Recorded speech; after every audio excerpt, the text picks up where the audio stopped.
Hey, Quickbase, excited to share the latest with the FastField and Quickbase integration story with this demonstration.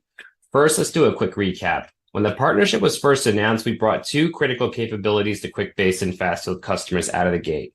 One was the ability to take an existing Quickbase form and create a FastField form from this.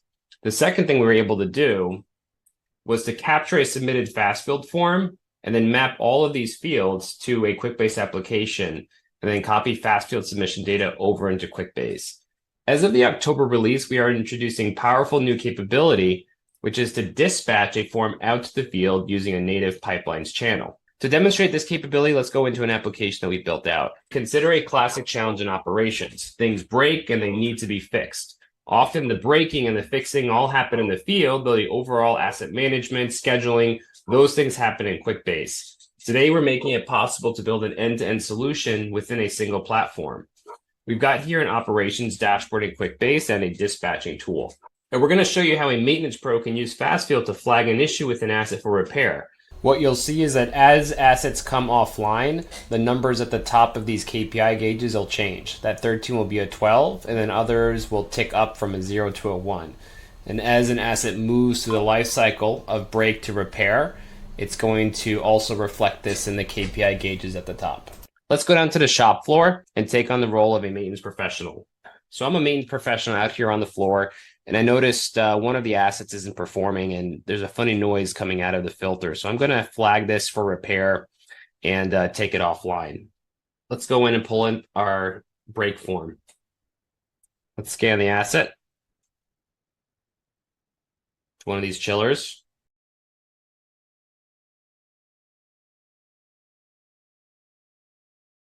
Let's locate the issue so our repair person knows where to go.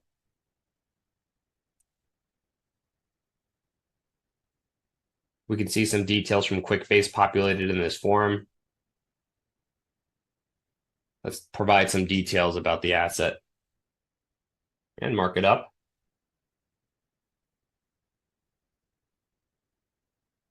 There's our noise.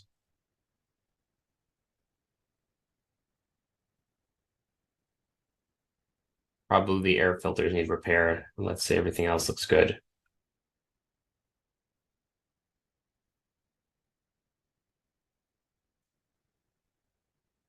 Acknowledge our work.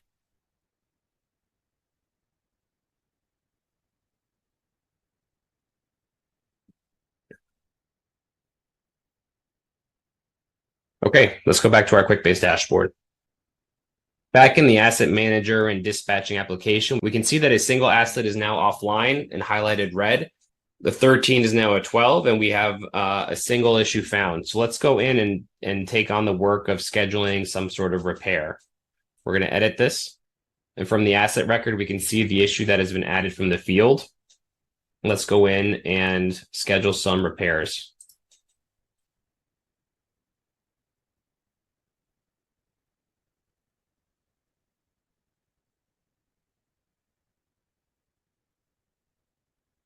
When the repair is added to Quickbase, it's going to show up here and associated to both the asset and the maintenance ticket.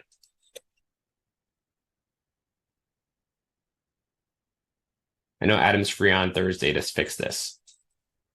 It seemed like a pretty high priority issue. So let's go in and flag the priority as high and save the record. Let's go back into the field, but this time we're going to look at a repair technician's FastField instance and see what the notification looks like.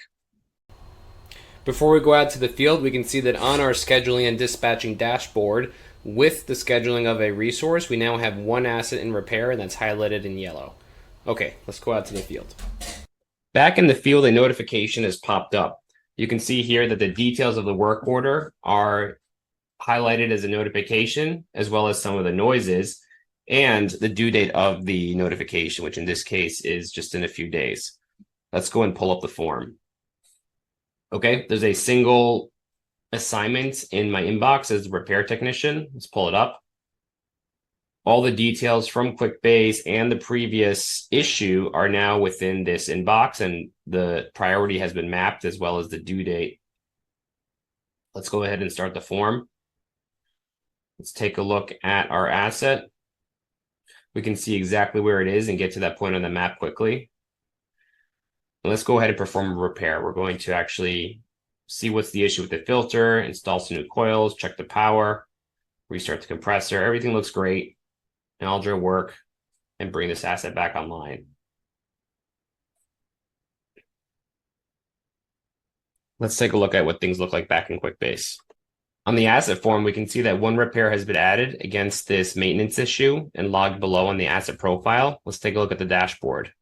On the dashboard, all of the issues and notifications have been cleared.